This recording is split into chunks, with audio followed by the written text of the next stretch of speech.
بینەرانی ئەزیز سڵاو تەوەری ئەم شەوی دووجار بکەرەوە تایبەتە بە هەناردەکردنی نەوت و فرۆشتنی نەوتی هەرێم دەپرسین ئایا فرۆشتنی نەوت لەلایەن هەرێمەوە بەبێ گەڕانەوە بۆ بەغداد هەنگاوێکی ستراتیژی و دروست بوو نەگەڕانەوە بۆ بەغدا و نەبوونی ڕەزامەندی ئەمریکا لەسەر ئەم هەنگاوە چی لێ دەکەوێتەوە ئەم بڕیارەی حکوومەتی هەرێم تا چەندە بەرپرسیارەتی پێوە دیارە و گەربڕیارێکی هەڵەشانەیە کێ باجەکەی دەدات لا کاتێکدا ڕەخنە لە شێوازی مامەڵەی پارتی لەگەڵ مەلەفی نەوت دەگیرێت ئەو پرسیارە دەکەین ئایا سامانی نەوت و داهاتەکەی و شێوازی مامەڵەکردن پێوەی تەنها بەرپرسیارەتی پارتیە لایەنە ئۆپۆزیسیۆنەکانی ڕابردوو و دەسەڵاتەکانی ئێستا بۆ وەکو جاران دەنگیان دلێر نییە دەشپرسین لەو یاریەی تورکیا لە ناوچەکەدا ڕێکی خستووە هەولێر یان بەغداد دەیباتەوە بەڵێ بینەرانی ئەزیزم سڵاوتان لێبێت من یادگار فایەخم ئەم شەو لەگەڵتان ئەبم بۆ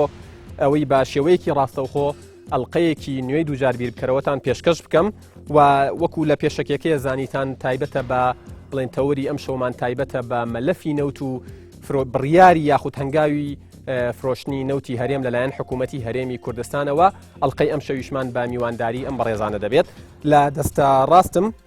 دکتۆر فەرسەد سۆفی پارلەمانتاری پارتی دیموکراتی کوردستان لە پارلەمانی کوردستان هەروەها دکتۆرە ڕێواز فایق پارلەمانتاری یەکێتی نیشتیمانی کوردستان لە پارلەمانی کوردستان بەخێراتنتان دەکەم سەرسەر و سەرچاوماتن لە دەستە چەپیشم خات و ناسک تۆفیق پارلەمانتاری پێشوو یەکگرتووی ئیسلامی کوردستان لە پەرلەمانی کوردستان و لە هەمان کادا لەو خولەدا ئەو بڕیاردەری لیژنەی سامانە سروشتیەکان بوو بۆیە حەزوری لێرە گرنگە بۆ ئەوەی خوێندنەوەیەک بۆ ڕابردوو بۆ ئێستا بۆ داهاتوش بکەین بەخێربەی سەرچاومان ئەزیێتان کێشاوە جێی خۆیەتی بەخێراتنی تەواوی ئەو میوانە ئازیزانە بکەم کە ئەم شەو لە بەرنمەکە بە دەنگدانەکانیان و هەروەها بە پرسیارەکانیان بەرنمەکە جوانتر و دەوڵەمەندترەکەم و سوپاسیانەکەم کە لە کاتی خۆیان بەخشیوە بە بەرنمەکە و بە بینەرانی ئێنارتی سەرسەر و سەرچاوماناتن هاوڕێیان ئەرک نەبێت کۆنتترۆلەکانتان ئامادە بکەن چینە لای ڕاپرسی یەکەمی ناو ئەم ئەڵلقەیەی دووجار بیر بکەرەوە بەڵام تکایە کەس دەست بە دەنگدان نەکات تا مناگەدارتانەکەمەوە بەڵێ وەکو لەسەر شاشەکە دەرکەوتووە پرسیاری ئەمەڵلقەیەی دووجار بیر بکەرەوە کە ڕاپرسی یەکەمی ناو بەرنمەکەکە ئەمەیە ئایا فرۆشتنی نەوت لەلایەن هەرێمەوە بەبێ گەڕانەوە بۆ بەغداد هەنگاوێکی ستراتیژی و دروست بوو بەڵێ ژمارەیەکە لەسەر کۆنتترۆلەکانتان نەخێر ژمارە دووە بڕیارم نەداوە ژمارە سەیە کە ئاگادارم کردنەوە دەست پێ بکەن فەرمونون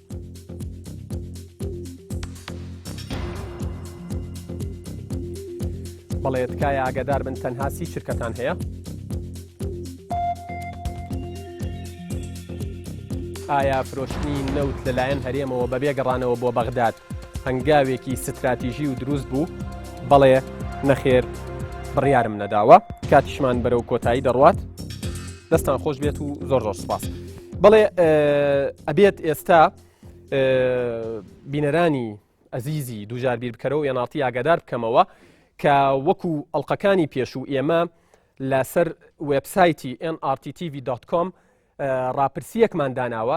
سەبارەت بە هەمان پرسیاری ناو ئەمەڵلقەی دووجار بیر بکەرەوە ئەگەر سایتەکە بکەنەوە وەکو لە پریڤیۆکەیە دەرەکەوێت لە بەرچاوتانە پرسیارێک کراوە لە دەستە چەپی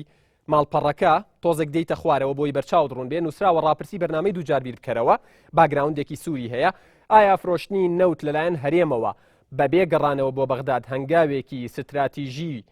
و دروست بوو بەڵێ نەخێر بڕیارم نەداوە ئەتوانن ئێوە شەریەک لە ئێوە تەنها یەک جار سیستمەکە وایە یەک جار دەنگدان قبول دەکات دەنگی خۆتان بدەن و ئێمەش ببینین لە کۆتایی بەرنمەکە لە دەرەوەی بەرنمەکە چکە تۆ لە ماڵەوە دانیشتووی وەکو ئەوەیە حەزوڕت هەبێ لە ناو بەرنمەکە مەبەستمە بۆ بینەری ڕوون بکەمەوە یەکێک لەو ڕەخنانەی لە بەرنامەی دووجار بیر بکەرەوە دەگیرا و ئێمەش بە هەند وەرمانگرت ئەوە بوو کە لە بڵین زۆر ئەوانەیە هێنرێن بۆ بەرنمەکە خەڵکی سلێمانی و سنووری سلێمانین ئەم قسەیە زۆر جارەکرا ئێستا لە هەولێر بیت لە دهۆک و لە دەڤەری بادینان بیت لە سۆران بیت لە کۆیە بیت لە ڕانیە بیت لە کەرکووک بیت لە هەر جێگایەکی کوردستان و عێراق بیت ئەتوانی دەنگی خۆت بدەیت و دەنگت بگات و ئێمەش دەنگی تۆوەگەێنین وەکو هەمیشە دکتۆریان دووبارە بەخێر بیت دێمە لای تۆ دکتۆر فەرسەد و ئەو پرسیارە ئەەکەم کە پرسیاری زۆربەی بینەرانی شەو ینی مەبەستیان بۆ بکرێت لە هەرێمی کوردستان کێ بڕیار دەدات نەوت بفرۆشرێت کێ بڕیار دەدات نەوت بنێردرێت وەکێ بڕیاری پێچەوانەکە ئادات نایفرۆشم و ناینێرم. بەڵێ بەناوی خی گەورە و میهرەبان سوپاس بۆ جەنابێت بەخێراتنی ئەو دوو هاوڕێ ئازیزە و ئەو میوانە بەڕێزانە سڵاو بۆ بینەرانی تەلەڤیزیۆنی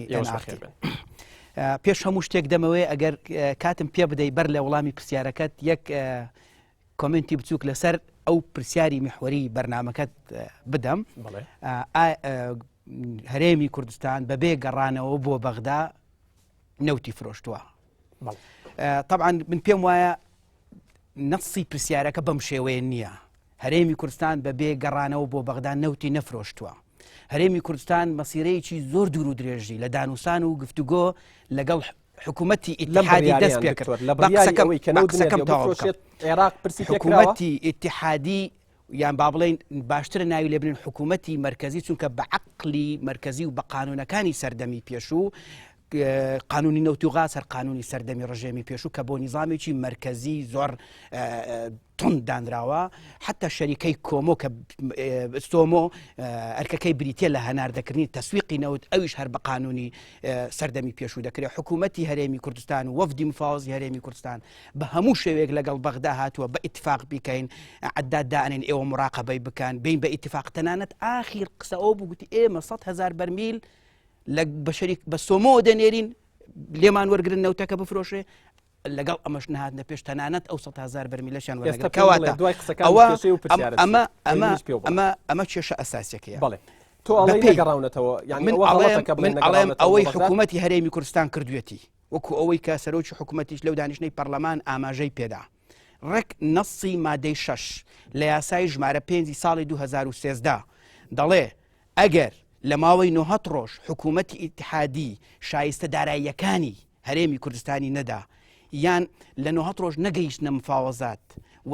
لە ڕۆژی گەیشتنی داواکەی هەرێمی کوردستان لە 30 ڕۆژ وەڵامیان نەدایەوە ئەوە دەڵێ پێویستە لەسەر حکوومەتی هەرێم ئەو ڕێکارانەی بە گونجاویان دەبینێت بە پێی حکومەکانی ئەم یاسایە بۆ وەرگرتنی مافە داراییەکانی خۆی بگرێت بەر لە نێوانیشیاندا بەرهەمهێنان هەناردەکردن فرۆشتنی نەوتی خاو و گاز و پڕکردنەوەی سەرجەم ئەو شایستانەی کە لارێ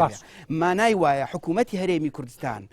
هاتووە بە پێی ئەو یاسایە کە دەتوانم بڵم یەکێکە لەو یاسایانەی کۆدەنجی هێزەکانی لە کاتی خۆی لە ناو پەرلەمانی کوردستان بە ئۆپۆزیۆن و بەدەسەڵاتەوە لەسەر بووە. یعنی ئەم یاسایی کە دەرچووە تایتڵی بینی بەڵێ تایتڵێکە لە دوایین چاوپێکەوتنی نوری مالکی سەرۆکوەزیرانی عێراق لەگەڵ کەناڵی عێراقیەی کە زمان حاڵی حکوومەتە ئەڵێت هەناردەکردنی نەوت لەلایەن حکوومەتی هەرێمی کوردستانەوە پێشێلکردنی دەستور و سەروەری عێراق. جا باسی ئەمەش دەکەین. باش ینی وەکو بۆ دوو نقطە یەک بۆ نقطەی کە ئێوە حکوومەتی هەرێم بەبێ گەڕانەوە دکتۆر پرسیارەکە ئەڵێ بەبێ گەڕانەوە بۆ حکوومەتی عێراق مەبەستمانەوە نییە کە ببورن نەگەڕاونەتەوە بڵێن ئەی فرۆشین ئەو وتبێتی بیفرۆشنیان نا. پرسیارەکە ئەوەیە ینی پرستان کردو بە قسەتان نەکردوون. ئەمەیە پرسیارەکە و مالکی ئەڵێت ئەمە پێشێلێکی وازح و سەریحی دەستوری عێراق و سەروەری عێراقیش. هەردوو لقەکەی جواب دەدەمەوە ئایا چێ بڕیار دەدات لە هەرێمی کوردستان مامەڵە لەگەڵ نەوت بکرێ و ئایا ئەوەی کردومانە فعلەن ئەو قسەی مالکی ڕاستە ئێمە لە خارجی ئیتاری دەستوری مامەڵەمان بە نەوت کردووە. بەڵام بەر لەوە دەمەوێت یەک قسە گرنگ بکەم وەڵامی ئەمەیان بیتەوە دواتر وەڵامی یەکەم پرسیاری من بە چاوان ئەوەی کە گرنگە من دەمەوێت لەم بەرنمەیە لەگەڵ ئەو میوانە بەڕێزانە بە یەک ئاراستە قسە بکەین. ئەوش ئەم ئاراستەیە دەکرێت لەسەر تەفاسیل و وردەکاری و شەفافبوون و شەفاف نەبوونی نەوت جیاواز بین زۆر باشە بەسەر چاو هەمومان بەیەکەوە دەین نەوت شەفافەکەین لێپرسینەوە دەکەین. بەڵام نەوت و گاز سامانە سروشتەکانی هەرێمی کوردستان وەکو مەسەلەیەکی نیشتیمانی استراتیژی سیر بکەین پێم وایە ئەگەر هیچ قۆناغێک لە بەرژەوەندی ئێمەدا نەبوو بێ ئەم قۆناغە لە بەرژەوەندی لە مادەی 110 دەستوری عێراقی دەسەڵاتە حەسریەکانی حکوومەتی ئیتحادی باس کراوە. یەک دوو سێ تا فەقەڕەینەوە. لە مادەی 114 دەسەڵاتە مشتەرەکەکان باس کراوە. لە مادەی 111 112 بە دوو لقەکەیەوە کە دوو فەرعە باسی ئەوە دەکات کە نەوت و غاز و سەروەتی بڵین سامانی سروشتی عێراقی نەوت بە پێکەوە معن بەیەکەوە ئیدارەی دەدرێت چ ئەوانەی حقوقی پێش و ئەوانی ئەمە کاتیە وەڵامی ئەو پرسیارم بیتەوە دکتۆر کات لەکەم ئەمە وەڵامەکەی وەڵامی پرسیارەکەم بەرەوە لە هەرێمی کوردستان کێ بڕیاردەدا نەوت بنێردرێت و بفرۆشێت توات نەگوی گوتت پرسیارەکەی یەکەمم دواتر جواب دێت ئەخرەوە کاتی کەواتە ئاخر فقرە لەسەر ئەمە ئەوەیە بە پێی مادەی 115 لە مەسائلی مشترک من پێم وایە نەوت و غاز یەکە لە دەسەڵاتە مشترەکەکان چکە نەیگوتێت تەنها ئەوەی لە 114 هاتووە مشترەکان مانای وایە ئەگەر خلاف دروست بوو لە بینی قانونی اتحادی لەگەڵ هەرێم ئێمە حەقی خۆمانە بە پێی مادەی 115 دەستوری کار بە یاسای دەستوریە من پێم وایە دەستوریە و هەندێک تشتیش لە ئەمری واقع دەکە دواتر بۆ جوانی بۆ دڕون دەکەمەوە وەڵامی پرسیارەکەم بەرەوە تێ لە هەرێمی کوردستان وەڵامی دەدەینەوە سیرکە قانونی ڕقم 22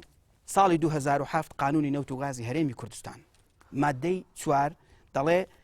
ئەنجومەنی هەرێمی بۆ کاروباری نەوت و گاز لە هەرێمی کوردستان کێنەمانە پێک دێ لە سەرۆکی ئەنجومەنی وەزیران ئێستا بۆ دەژمێرم پێک دێ لە جێگری سەرۆکی ئەنجومەنی وەزیران پێک دێ لە وەزیری سامانە سروشتیەکان وەزیری دارایی وەزیری پلاندانان وە سکرتێرێکیشی هەیە ئەمانە کێن ئەمانە سەرۆکی ئەنجومەنی وەزیران پارتیە جێگری سەرۆکی ئەنجومەنی وەزیران یەکێتیە وەزیری سامانە سروشتەکان پارتیە وەزیری دارایی یەکێتیە وەزیری پلاندانان پارتیە سکرتێری ئەم لێژنەیە یەکێتیە ئەو کاتێک کە زۆرترین عقودی نەوت کراوە کێ بڕیاردەدا ببوورە طبعا حکوومەت بڕیاردەدا چی حکوومەت پێک دێنێ ئەو کاتی ئەم دوو هێزە پێکەناوە ئەم جارە کە حکوومەتە وەزیری دارایی بزنەوەی گۆڕانە جێگری ئەنجومەنی وەزیرەوەی ئەمە گرنگە ئەم قسەیە ئەو کاتێک کە زۆرترین عقودی نەوت و غاز لە کوردستان کراون چار لەوانەی کە بڕیاریان داوە لە ئەنجومەنی چاریان یەکێتی نیشتیمانی کوردستان بووینە دویان پارتی دموکراتی کوردستان بوون مانای وایە بەیەکەوە ئەڵێت یەکێتی و پارتی لە مەسەلەی فرۆشتن و هەناردەکردن و بڕیاردان لە چارەنووسی ئەو نەوتە شەریکن حکوومەت کردوێتی آخر ئەمە قسەیەکی حکوومەتی هەرێمی کوردستان لە یەکێتی و پارتی پێکاتوە ئەمە ئەگەر یەکێتیش بێ ینی ئەگەر کاک فرسەت دکتۆر وای نەوت ئەگەر بۆ نەعەش بێ کە تۆ ئێڵێ من ئەندامی پەرلەمانم لەسەر لیستی یەکێتی نیشتیمانی کوردستان پێم شەرم نییە کە بڵێم یەکێتی نیشتیمانی کوردستان شەریکێکی استراتیژی سیاسەتی نەوتە لە هەرێمی کوردستان و دەست پێشخەری هەڵکەندنەوەی یەکەم بیرە نەوتە لە هەرێمی کوردستان لە شیواشۆک لە ساڵی نەوەتەکان بەڵێ ئەخیری نەوەتەکان ینی تا بیداەتی 2000 اینجا دەستکرا بە بەرهەمهێنان بۆ لەبەرەوەی ئێمە باسی مؤسسەی حکوومەتەکەین پارتی دیموکراتی کوردستان بە تەنیا خاوەنی ئەم دەستکەوتە گەورەیە نییە کە من بە دەستکەوت تێبینم لە ئێستاە قسەی زۆرم هەیە لەسەر من ئەندامی لیژنەی پیشەسازی وزەم قسەی زۆرم هەیە لەسەر تەفاسیلی بەڕێوەبردننی داهاتی نەوت لە هەرێمی کوردستان لەم قەرارەیان کە تایبەتە بەوە لە بڕیاری ئەم قەرارە نەوت بفرۆشێت یەکێتی ئاگادار بووی پرسی پێکرا یەکێتی بەشێکە لە حکوومەتی هەرێمی کوردستان و یەکێتی وەکو بەڕێزیان وتی لە ئەنجومەنی هەرێمی نەوت و غاز لە هەرێمی کوردستان سێن ئێمە سێن یعنی بە سکرتێرەوە و پارتیش سێ کەسن جاران سێ بە دوو بوون نەسڵ بۆ خوێنمەوە ئەگەر حکوومەتی هەرێمی کوردستان بڕیاری فرۆشتنی نەوتی نەدایە ئێمە بانگمانە کرد بۆ پەرلەمان بۆ لێپرسینەوە بە گوێرەی دەق وەکو خۆی بۆتە خوێنمەوە ئەڵێ ئەگەر حکوومەتی ناوەندی لە ماوەی 30 ڕۆژە لە ڕۆژی گەیشتنی داواکەی حکوومەتی هەرێم وەڵامی حکوومەتی هەرێمی نەدایەوە بۆ دەستکردن بە دانوستان یان ئەگەر دانوستان تا 90 ڕۆژ نەگەیشتە ئامان ژیان حکوومەتی ناوەندی داواکانی هەرێمی ڕەت کردەوە بە سەراحەتیان بە زمنی ئەوە حکوومەت سەرپشکە لە وەرگرتنی ڕێوشێنی پێویست بە گوێرەی ئەم یاسایە بۆ دەستێنانی مافەدارایەکانی هەرێم لە نێویاندا بەرهەمهێنان و ناردنەدەرەوە و فرۆشتنی نەوتی خاو بۆ پڕکردنەوەی هەموو شایستەدارایەکان کە حکوومەتی ناوەندی نایدات زۆر دوور و درێژە ئەمە دەقێکە لە یاسای ژمارە 5 ساڵی 2013 کە تایبەتە بە دیاریکردن و وەرگرتنی شایستەدارایەکانی هەرێمی کوردستان لە ناو داهاتە فیدراڵیەکانە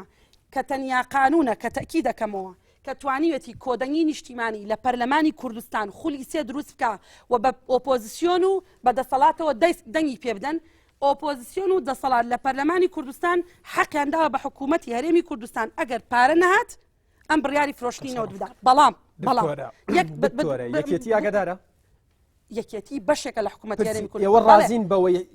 پارتی دیموکراتی کوردستان نەوتی نردوو فرۆشتوێتی ئەڵێن هەنێک پارتی دیموکرات لە ڕۆی منطقەوە لە ڕۆی منطقەوە لە ڕۆی منطقەوە ئەگەر من بڵێم یەکێتی ئاگادار نییە مانای وایە یەکێتی بەشێک نییە لە حکوومەت هەرێمی کوردستان و هیچ نییە ئەمە ناڵێم یەکێتی ئاگادارە لەبەرەوەی بەشێک منطق قبولی ناکات حقیقەتی جوایە حقیقەتی جوایە بەڵام من پەرلەمانتاری یەکێتیم ئەخیری ئەم نەستت بۆ خوێنمەوە ئەڵێ بەمەرجی ئاگادارکردنەوەی پەرلەمان لەو بابەتە بەڵام نەخێر حکوومەت هەرێمی کوردستان لە 22 باسکەم حکوومەت هەرێمی کوردستان لە 22/5/2014 بڕیاری فرۆشتنی نەوتی داوە بەبێ ئاگادارکردنەوەی پەرلەمان بۆی خەڵکی 22/5/2014 لە 28/5/2014 واتە 6 ڕۆژ لە دوای فرۆشتنی نەوت بڕیاری فرۆشتنی نەوتەکە کە باخیرەکە ڕەنگە بۆ خۆی گەیشت بێتە هەرکوێ گەیشت بێ اینجا بەڕێزیان سەرۆکی حکوومەتی هەرێمی کوردستان هاتۆ پەرلەمانی ئاگادار کردوێتەوە من وەکو پەرلەمانتارێکی یەکێتی لەم حەقەی پەرلەمانی کوردستان خۆش نابم باشە بەڵام وەکو یەکێتیەک بەڵێ ئێمە شەریک وەکو یەکێتیەک بەڵێ ئەوە تا خۆت لە چاوپێکەوت لە نازام چاوپێکەوتنە لێدوانەڵی سووربوونی حکوومەتی هەرێم لەسەر فرۆشتنی نەوت مجازەفە و سەرکێشی بەڵێ اینجا بە مانای مجازەفە زۆر بە کورتی بلێک یادەمەوە طبعا من پێم ناخۆشە کەلیمەی مجازەفە وەکو خراپ لێک بدرێتەوە هەنێک جار یەکێک لەو گەنجانە ئەڵێ من مجازەفاکەم یا باش دەرەچێ یان خراپ دەرەچێت حکوومەتی هەرێمی کوردستان ئەلەم قۆناغەیە مجازەفەی کردووە من پێشببینی خێری لێکم ئەزانم تا 6 مانگی تریش ڕەنگە ژیانی خەڵک زۆر خراپ بێ بەڵام ڕەنگە بگەینە حەلێکی جەزری بگەینە حەلێکی لەنی لە ڕیشەوە بگەینە حەل لەگەڵ حکوومەتی ناوەندی سەبارەت بەم کێشەیە واتە مجازەفە دەلالاتێکی خراپی نییە مجازەفە یان باشەکەوێتەوە یان خراپەکەوێتەوە بەڵام حقیقەتێکە ویژەوەیە کە ئێمە پشتیواری لە حکوومەتی خۆمانەکەین لە هەر هەنگاوێک کە لە سیاسەتی نەوت لە بەرامبەر دەرەوەی هەرێمی کوردستان ئەم هەنگاوە وەکو دایمەن ژیران و حەکیمانە بوو ناچاری بوو ئاگاشتان لێتی ئەگەر بڵێم ئاگام لێ نییە ینی یەکەتی شەریک نییە لە حکوومەتە بەڵێ یەکەتی نیشتیمانی کوردستان بەشێکە لە حکوومەتی هەرێمی کوردستان ئاگاشی لێتی بەڵێ ئاگای ناسخان دووبارە بەخێر بیت تۆ وەکو پەرلەمانتارێکی پێشوو کە بڕیاردەری لیژنەی سامانە سروشتیەکان بووی یعنی ئەمەوێ ڕات بزانم بۆ بینەرانی ڕوون بکەیتەوە بڕیاردان ئەم هەنگاوەی حکوومەتی هەرێمیان هەمان پرسیاری بەرنامەکە ینی فرۆشتنی نەوت بەبێەوەی بگەڕێیتەوە بۆ بەغدا بەو مانایە کە شەرحم کرد دووبارەی ناکەمەوە بەبێ ئەوەی ڕەزامەندیەکی زارەکی و شەفەوی ئەمریکات هەبێ بڕیارێکی دروست و ژیرانە و ستراتیژی بوو بەنای خوای گەورە و مهرەبان بەنای خوای خوڵقێنەر و بەدیهێنەری هەموو سامانە سروشتیەکان من حەزەکەم لەوە دەست پێ بکەم کە بەڕاستی من لە یەکەم ڕۆژی پەرلەمانتار بوونمەوە لە پەرلەمانی کوردستان هەتا ئەمڕۆ لە هیچ لێدوانێکم بۆ هیچ کەناڵێکی ڕاگەاندن ڕازی نەبووم قسە بکەم بەرامبەر بە کوردستان بچێتە هەگبەی بەغاوە چونکە بەدەر لەو شتە مێژویانەی کە هەیە لە مێشکی هەر تاکێکی ئەم کوردستانە منیش وەکو تاکێکی کوردی ئەم کوردستانە بەدەر لەو شتانی کە لە مێشکی خۆمایە ئەزانم و ئاگادارم لەوەی کە ئەو نەوتەی کە لە عێراق دەرەهێنرێ چەند زۆرە و چۆن بە حازری بەردەست ئەم حکوومەتە تازەیی مالکی کەوت و چۆن تەخشان و پەخشانی پێوەکە بە ئارەزوی دڵی خۆی بەبێەوەی حکوومەتی هەرێمی کوردستان ئاگای لە هیچ شتێکی بێ تەنانەت ئاگای لەو گرێبەستانە نیە کە عێراق ئەیکا و ئاگای لەو شیریانانە کە ئەیکا لەبەرەوە بەڕاستی منیش هەمان ملاحەزەم لەسەر پرسیارەکە هەیە کە بەڕاستی من ناتوانم نازانم چۆن لێرە ئەم تەوازونە ڕاگرم بەڵام هەوڵێم هەتا بتوانم هەوڵێم تەوازونەکە ڕاگرم من حەزەکەم لەوە دەست پێ بکەم لەوەی کە دکتۆر ڕێواز باسی کرد ڕاستەکە ئێمە یاسایەکمان دەرکرد لە پەرلەمانی کوردستان حەقماندا بە حکوومەتی هەرێمی کوردستان کە ئەبێ ئەگەر لە ماوەی 90 ڕۆژە دوای ئاگادارکردنەوە بە پێی یاسای ژمارە 5/2013 کە لەوانی 4 بوو تقریبان دەرمان کرد ئەم یاسایە من حەزەکەم یعنی تۆزە بە بیری بینەرانی بخەمەوە کە ئێمە لە پەرلەمانی کوردستانە 3 ساڵ بوو سیاسای سندوقی داهاتەنەوتیەکان وەکو پرۆژە یاسا لە پەرلەمانە بوو هی دوو کۆمپانیاکان بە هەمان شێوە کە ئەمە بەسێکە لەو یاسایی کە ئێمە بە کاتەوە یاساکەتان پەسەند کرد و بە بەڵێ دەنگتان ئەمێ بۆ تەوزیحم ئێمە ئەم یاسایانە کە بەشێکن لە یاسای ژمارە 22 ساڵی 2007 کە ئێمە من هەموو جارێ ئەمە متۆ لێ ڕژ ئێڵێمەوە یەکێ لە سەروەریەکانی پەرلەمانی کوردستان خولی دووهەم دەرکردنی ئەو یاسایە بوو یاسای ژمارە 22 2007 ئیشکالەکە لەوایە ئێمە یاسایەکمان دەرکردووە بە پاڵپشتی مادە دەستوریەکان یاسایەکمان دەرکردووە مادەی 100 و 111 و 115 و 114 و سەلاحێتی حەسری باسی نەوتیتیانی و هاوبەشەکان باسیتیانی و مادەی 115 لە ئەو شتێک کە لە هاوبەشانە بوو لە حەسریانە بوو کەواتە ئەولەوێت بۆ یاساکانی هەرێمی کوردستانە کەواتە ئەم پەرلەمانی کوردستانی لە کاتی پشووە تەبعاً یاساکەی دەرکردو بە پەلەپەل سەروەرێکی بۆ خۆی تحقیق کردو یاسای نەوتوغازی دەرکردو بەڵام بە درێژایی ئەم 4 ساڵە ئێمە وەکو لیژنەی پیشەسازی وزە وەکو ئۆپۆزیسیۆن و تەنانەت وەکو زۆرینەیەک لە فراکسیۆنی یەکێتی نیشتیمانی کوردستان هەمیشە دەنوتمان لەسەرەوە بووە ئەم یاسایە بۆ وەکو خۆی جێبەجێ ناکرێت ئەمە یەک بۆ وەکو خۆی جێبەجێ ناکرێت نەئەکرا ئێستا پێتەڵێم دوو بۆ داهاتەکەی شەفاف نییە سێ بۆ لە پەیوەندی دیبلۆماسی و ئابووری و سیاسەکانی نێوان بەغا و هەرێم و عێراقا هەمیشە قۆرخە لە بینی لایەن یەک یا دوو لایەن کە ئەمە وا ئەکا لەوەی کە ینی نیشانی پرسیارە چێ سەر هەمووی ئێستا دیقەتی وەفدانە بەکە چێ دەدەرەوە سێرێکی وەفدەکەم کە ئەوەی ئێستانە ئەوەی پێشووتر ئەوەی پێشووتر ئەوەی پێشووتر بزانە کی تایە کێن ئەوانی کە ئەڕۆن یەک لایەنە یا دوانە یاسیانە یانی نێری حکوومەتە یا بە مؤسساتی کراوە ئەمیشە پێت وایە لە هەرێمی کوردستان حکوومەت بڕیارەدا بەفرۆشتنی نەودیان حزبەکانن یەکێتی و پارتین تۆ تەسەورەکەی ئێمە بەم پەلەپەلە لە دوای 4 ڕۆژ کە مەفرۆز بووک و ڕاستخانە لە بای 22 مانگ بەهاتایە 28 مانگ سەرۆکی حکوومەتێکی کاربەڕێکەر خۆی لە کۆنگرە ڕۆژنامە نووسەکەی ئەڵێ لەم کاتا هاتم ئەگەر لە کاتێکی ترا بەهاتمایە پرسەربارانەکرام یعنی مما معناه کاتێ هاتووە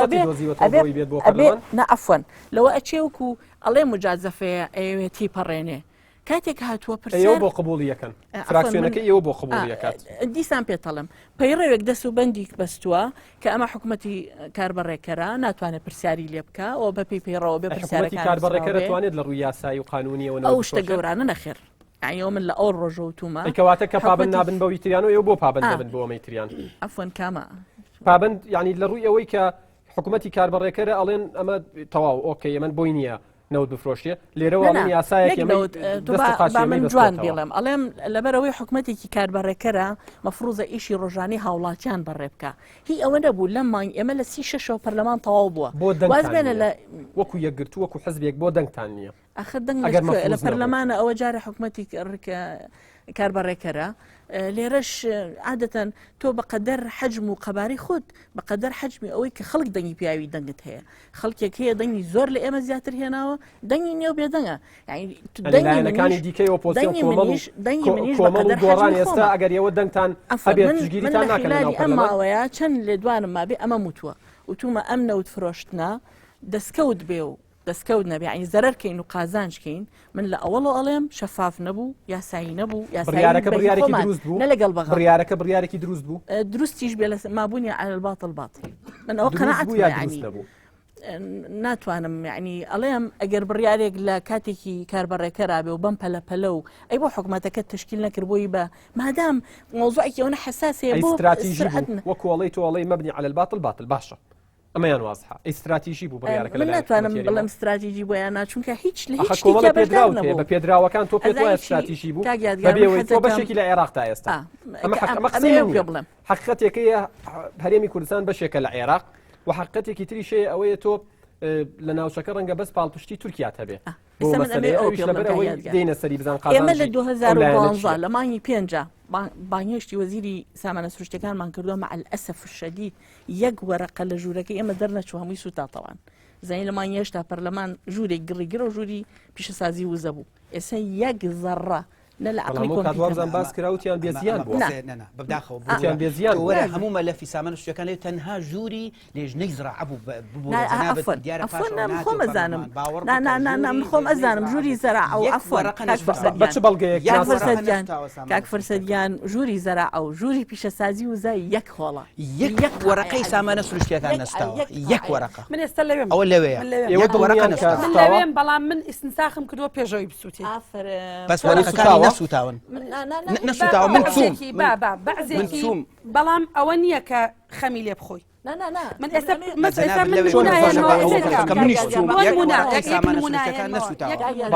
زۆر سپاس بەڵێ بینەرانی ئەزیز ناوبڕێک وەرەگرین و لە دوای ناوبڕەکە بەردەوامە بین لەگەڵتان